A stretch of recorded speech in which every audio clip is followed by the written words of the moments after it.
What's up guys, hope you are doing well, and this is your designer friend Swastick Acharya and the owner of PSC Galaxy, presenting you today another design concept of creative and professional letterhead in Adobe Illustrator.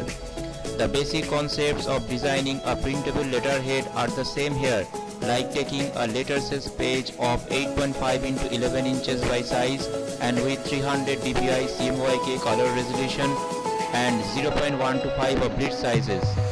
Making this type of creative professional letterhead design needs not very complicated or hard, but only basic creative knowledge and also good knowledge about how to work with Illustrator tools and effects as well.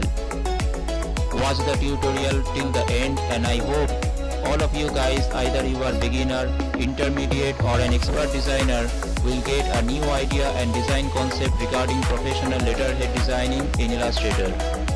So if you guys find this tutorial useful, then just click the like thumb, share with others, and if you have any questions or queries or any better suggestions, then just let me know in the comment box. If you are new to my channel, then just do subscribe and turn on notifications to get more future updates of new designs.